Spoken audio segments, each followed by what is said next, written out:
ایک سرد رات تھی اور باہر کی نرم ہوا کے جھونکے رضا کے دماغ میں گھومتے خیالات کی گونج پیدا کر رہے تھے۔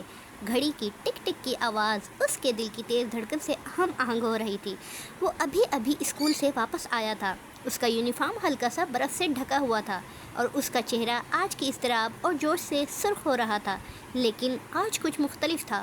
اس کے فکر کی وزن معمول سے کہیں زیادہ محسوس ہو رہا تھا۔ رضا، جو ایک نوجوان لڑکا تھا، کمرے کے صوفے پر بیٹھا تھا اور چولہے کی طرف دیکھ رہا تھا۔ اس کی امی کچن میں تھیں، ہنستے ہوئے ایک نرم گانا گاتے ہوئے کھانا بنا رہی تھیں۔ وہ ہمیشہ سے اس کے لیے تسلی کا باعث رہی ہیں۔ وہ واحد شخص تھیں جس پر وہ بھروسہ کر سکتا تھا جب دنیا زیادہ بوجھل محسوس ہوتی تھی۔ امی کمرے میں آئیں اور اپنے ہاتھوں پر ایپرن لگا کر صاف کرتے ہوئے رضا کی مایوس نظروں کو دیکھتے ہوئے بولیں، رضا بیٹا، آج بہت دور نظر آ رہے ہو، کیا بات ہے؟ رضا کچھ جھجکتے ہوئے اپنی بات کھولنے میں ہچکچایا۔ اس کا دباؤ، توقعات اور اپنی کامیابی کے خوف سے وہ گھبرایا گیا تھا، لیکن وہ جانتا تھا کہ اس کی ماں، جو ہمیشہ اس کے لیے وہاں تھی، اسے سمجھ سکتی ہے۔ ایک گہری سانس لے کر اس نے بات شروع کی، اماں، مجھے لگتا ہے کہ میں اچھا نہیں ہوں، چاہے جتنا بھی محنت کروں، پھر بھی ایسا لگتا ہے کہ کچھ کمی ہے۔ سب لوگ مجھ سے بہت زیادہ توقعات رکھتے ہیں، میرے اساتذہ، میرے دوست، حتیٰ کہ آپ بھی۔ مجھے نہیں لگتا کہ میں یہ سب پورا کر سکوں گا۔ امی کی آنکھیں نم ہو گئیں اور وہ رضا کے قریب بیٹھ گئیں۔ انہوں نے اس کا چہرہ نرمی سے تھام لیا اور اس کے دل کو تسلی دینے کی کوشش کی۔ میرے بیٹے، انہوں نے کہا، میں جانتی ہوں کہ اب تمہیں یہ سب بھاری لگ رہا ہے، لیکن میری بات غور سے سنو۔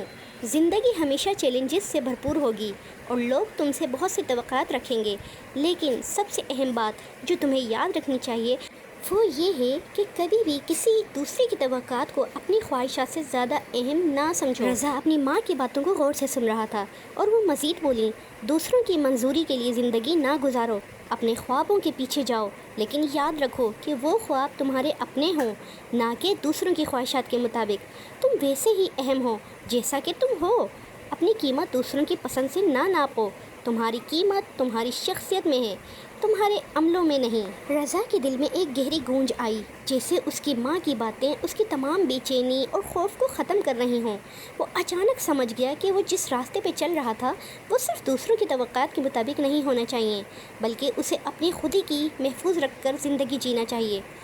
تمہیں ہمیشہ کامل ہونے کی ضرورت نہیں میرے بیٹے، تمہیں بس سچا ہونا ہے، وہ اپنے آپ سے ایماندار ہونا ہے، باقی سب کچھ خود بخود ٹھیک ہو جائے گا۔ تو گہری سانس لو اور یاد رکھو کہ تم ویسے ہی کافی ہو جیسے تم ہو۔ خوف اور شک کو اپنی خوشی چھیننے نہ دو۔ رضا کے دل پر ایک بوجھ کم ہوا۔ وہ جو اتنا پریشان اور خوفزدہ تھا، اب وہ اپنے آپ کو پرسکون محسوس کرنے لگا۔ اس نے سمجھا کہ اس کے سفر دوسروں کی منظوری حاصل کرنے کے بجائے اپنے اندر کی سکون اور سچائی کو تلاش کرنے کا ہے۔ رضا نے پہلی بار دل سے مسکرا کر اپنی ماں کو گلے لگایا اور اس کی محبت اور حکمت سے بھرپور الفاظ نے اس کی زندگی بدل ڈالی۔ شکریہ اماں، اب مجھے لگتا ہے کہ میں آخرکار سمجھ گیا ہوں۔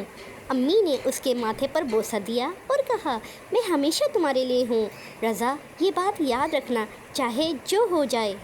رضا نے جب دوبارہ بیٹھ کر سوچا تو اس کی پریشانیاں جو پہلے بہت بڑی لگتی تھیں اب اتنی مشکل محسوس نہیں ہو رہیں۔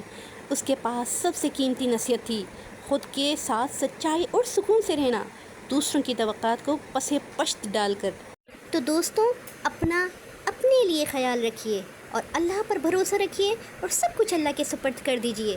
اپنی طرف سے پوری محنت کیجیے اور اس محنت کا پھل اللہ کے سپرد کر دیجیے۔ انشاءاللہ سب بہتر ہوگا۔ جزاک اللہ خیرہ۔ اللہ حافظ، فی امان اللہ۔ پاکستان زندہ باد۔